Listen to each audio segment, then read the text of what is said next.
అడుగు అడుగున ధనదాహం, అధికారంపై అధిక మోహం, వ్యసనాలపై తగని వ్యామోహం. అడుగు అడుగున ధనదాహం, అధికారంపై అధిక మోహం, వ్యసనాలపై తగని వ్యామోహం. ఆధునిక సమాజమేవో ఆటవిక సమూహం, స్వార్థపరుల సందోహంలో ధర్మం ఉనికేవో సందేహం.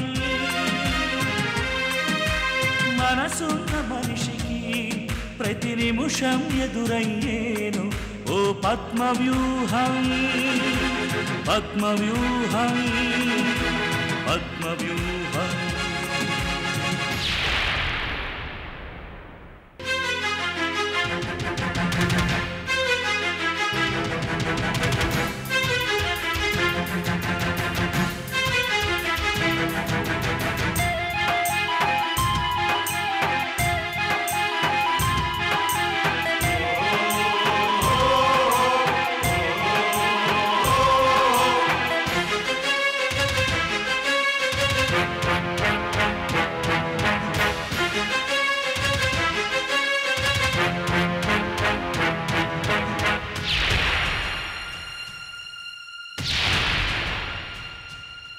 ప్రతి కదలిక వెనుక ఓ లాభానికై చింత, అవసరం లేకుంటే అరక్షణమైన నిలువరు నీ చెంత. ప్రతి కదలిక వెనుక ఓ లాభానికై చింత, అవసరం లేకుంటే అరక్షణమైన నిలువరు నీ చెంత. ఇది కన్నీటినే వేలం వేసే కసాయి సంత, ఇది కన్నీటినే వేలం వేసే కసాయి సంత. విలువలకై వెతుకులాట నేడొక పెద్ద వింత, విలువలకై వెతుకులాట నేడొక పెద్ద వింత.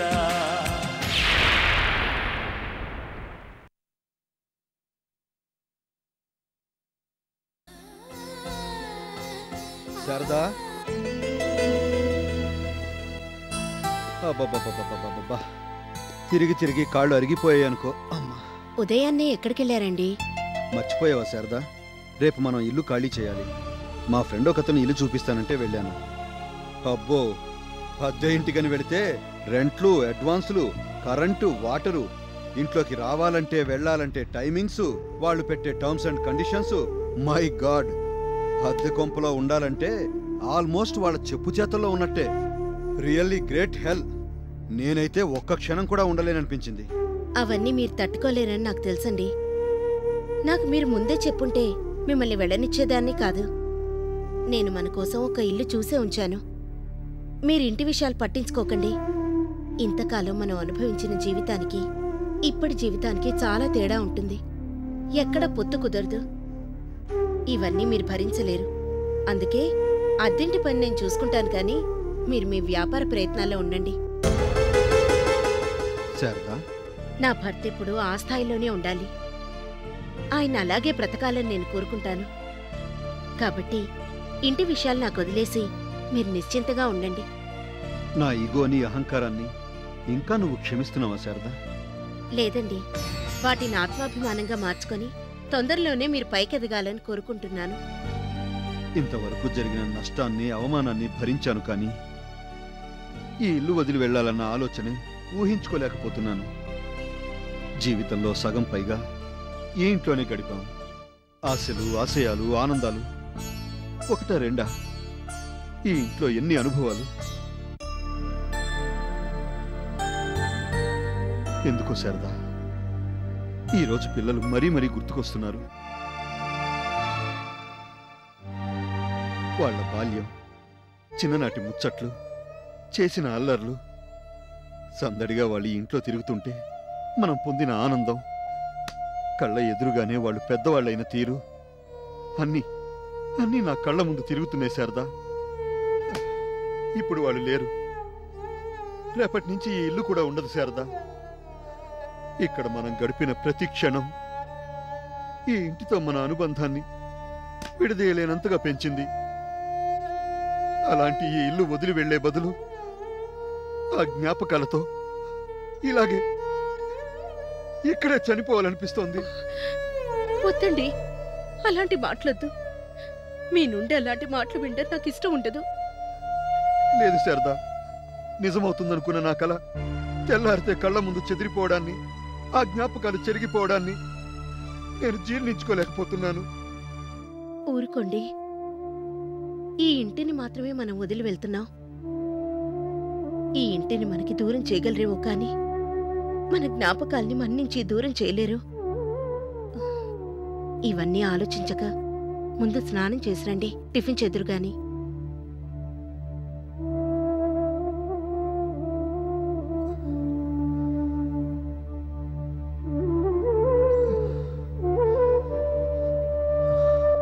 కేసు ఇలా రివర్స్ అయిపోయిందేంటి? ఇప్పుడు ఏం చేద్దాం నాన్న? ఇప్పుడు మన దగ్గర ఉన్న ఈ రెండు పాయింట్లు. మొదటిది, ఆ గౌరి దగ్గరికి వెళ్ళి జరిగిందంతా చెప్పి ఆ కృష్ణవేణి బ్రతుకంతా బయట పెట్టండి. చెప్పినా కృష్ణవేణికి నష్టం జరగొచ్చేమో కానీ మనకేం లాభం లేదు కదా నాన్న. అదీగాక ఈ విషయం గాని మనం చెప్తే ఆ గౌరీ మేడం మనల్ని కూడా బుక్ చేయించవచ్చు. అవును రోయ్, అది పాయింటే. మరి నీ రెండో పాయింట్ ఏంటి? Very good. ఆ సుహితని కిడ్నాప్ చేసి బలవంతంగా పెళ్లి చేసుకోవడం. కిడ్నాప్? అవును. ఒక్కసారి పెళ్ళయ్యాక వాళ్ళు మన్నేం చేయలేదు. అల్లుడుగా ఉంచుకున్నారనుకో, ఆస్తి మనకు వచ్చేసినట్టే. చక్కగా ముందేసుకుంటూ అందరం అక్కడే సెటిల్ అయిపోదాం. అలా కాకుండా పరువు కోసం ఓ 10 లక్షలు మన మొఖాన పారేసి పొమ్మన్నారనుకో, ఆ 10 లక్షలు బ్యాంకులో వేసి హాయిగా వడ్డీతో విస్కీ తాగుతూ సెటిల్ అయిపోదాం. ఇలాంటి కేసు మరొకటి చూసుకుందాం. ఇన్నాళ్ళకి మీ బుర్ర సరిగ్గా పనిచేస్తుంది. రే చిన్న, ఇది కరెక్ట్. బలవంతంగా ఆ కుంటిదాన్ని పెళ్లి చేసుకో. మొగదిక్కులేని సంసారం కాబట్టి ఎవ్వరూ పట్టించుకో. ఆ ఇంటికి అల్లుడిగా నువ్వే మొగదిక్కు అవుతావు. అప్పుడు ఆ కృష్ణవేణ్ణి కూడా కాటాడించి అక్కడి నుంచి కూడా డబ్బు నొక్కేయచ్చు. ఒరేయ్, మీ అమ్మ కూడా పర్మిషన్ ఇచ్చింది, ఇంకా ఆలస్యం చెయ్యొద్దు.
పర్వాలేదులేమ్మా, మేం వెళ్తాంలే. ఉన్న పాటనే ఎక్కడికి వెళ్తారు అత్తయ్య? మిమ్మల్ని మా ఇంటికి తీసుకెళ్ళడానికే వచ్చాం. అవునమ్మా, రండి డాడీ వెళ్దాం. ఏంటత్తయ్య ఆలోచిస్తున్నారు? మీరు మా దగ్గర ఉంటామంటే మాకు ఏ అభ్యంతరం ఉండేది, అంతకంటే ఆనందం లేదు. రండి. లేదు శ్రీనాథ్, మాకు తెలిసిన వాళ్ళ ఇల్లు అద్దెకి తీసుకున్నాం, అక్కడికే వెళ్తానులే. అదేంటమ్మా, మా ఇల్లుండగా మీరు ఎక్కడో ఇల్లు తీసుకోవాల్సిన అవసరమే వచ్చింది? పరిస్థితులు చక్కబడే వరకు కొన్నాళ్ల పాటు మాతోనే ఉండండి. మీ అభిమానం నాకు తెలుసు సమీరా, నేనైతే ఏదోలా అడ్జస్ట్ అయిపోతాను. కానీ మీ నాన్నగారి సంగతి తెలుసు కదా, అంత తేలిగ్గా పరిస్థితులతో రాజీపడరు. ఎవరి దగ్గర ఉన్నామన్న ఫీలింగ్తో తెగ బాధపడిపోతారు. దాంతో ఆయనకి మనశ్శాంతి ఉండదు, మనకి మనశ్శాంతి ఉండదు. నిజమే అత్తయ్య గారు. కానీ ఎక్కడ ఉన్నామన్న ఫీలింగ్ ఎందుకు వస్తుంది? సమీర మీ సొంత కూతురు, నేను మీ అల్లుణ్ణి. దీని గురించి ఎక్కువ బాధపడకు శ్రీనాథ్. వెంటనే ఇల్లు దొరక్కపోతే మీ ఇంటికే వచ్చేవాళ్ళం. మీరు కాక మాకింకెవరున్నారు? ఆ బంధాలన్నీ ఊరికి అనుకోవడానికేనమ్మా? ఇంకీ విషయం వదిలే సమీరా. అయినా ఎవరెక్కడుండాలో అక్కడుండడమే మంచిది. వస్తాను శ్రీనాథ్. అత్తయ్య. వస్తాను సమీరా. మనం వెళ్దాం పదండి. పదండి.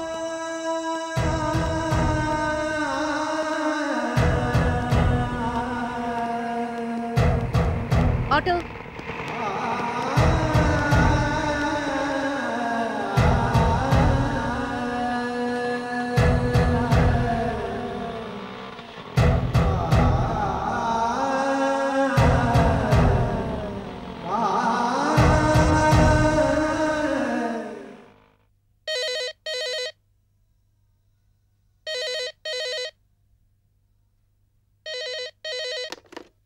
హలో. హలో అక్క. సమీరా, ఎలా ఉన్నావు? శ్రీనాథ్ ఎలా ఉన్నాడు? బాగానే ఉన్నామక్క. అమ్మ ఆరోగ్యం ఎలా ఉంది?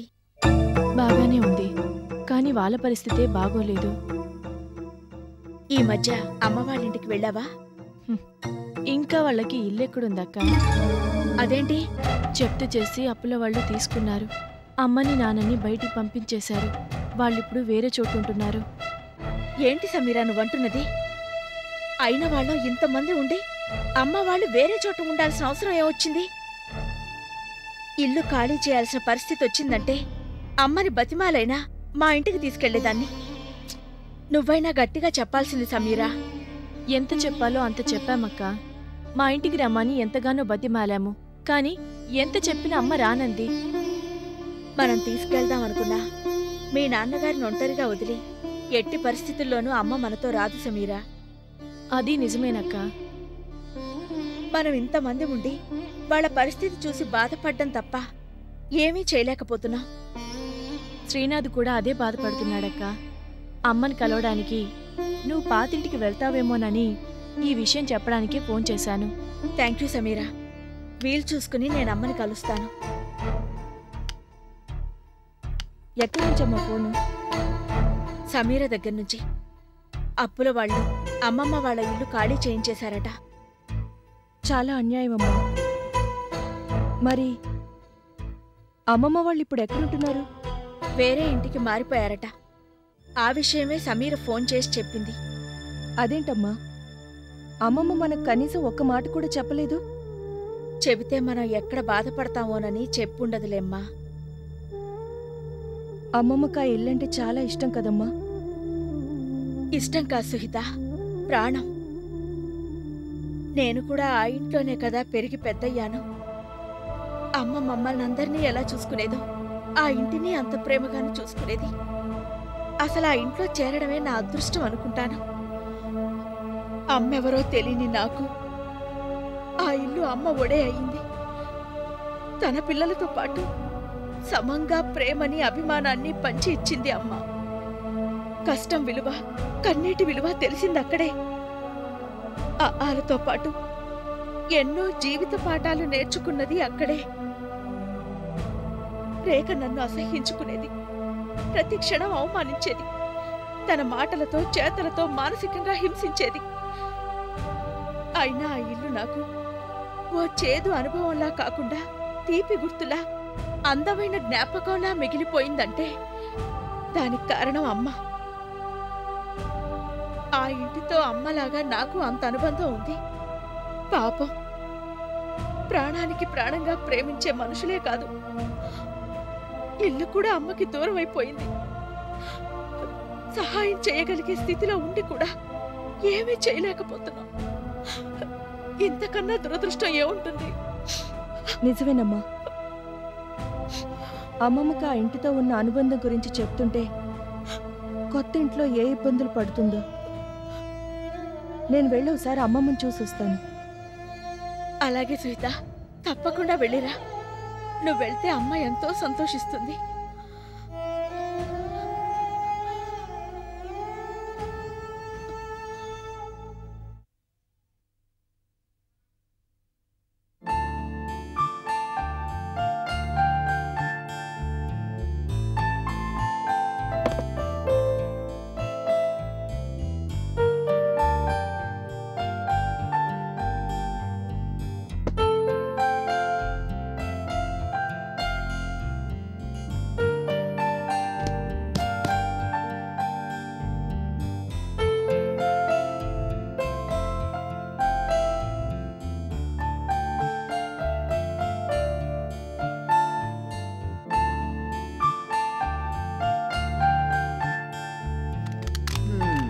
వచ్చిన దగ్గర నుండి చూస్తున్నాను, అలా సర్దుతూనే ఉన్నావు.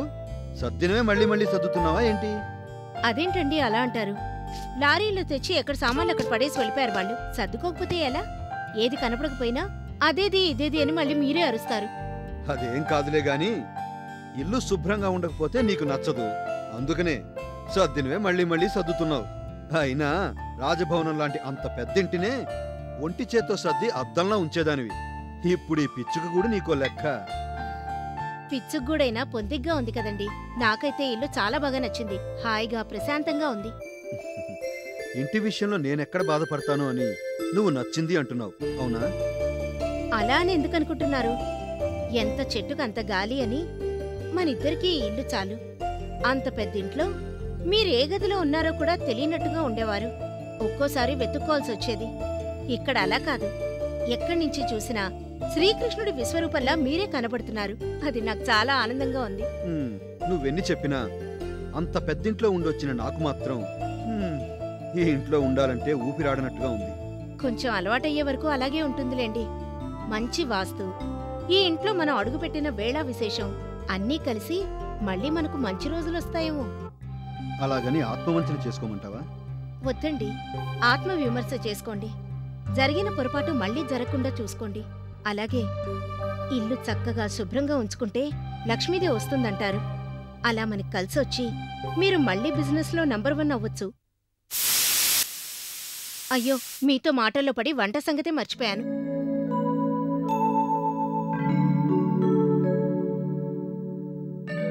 ఇల్లు చక్కగా శుభ్రంగా ఉంచుకుంటే లక్ష్మీదేవి వస్తుందంటారు. అలా మనకి కలిసొచ్చి మీరు మళ్ళీ బిజినెస్లో నంబర్ 1 అవ్వచ్చు.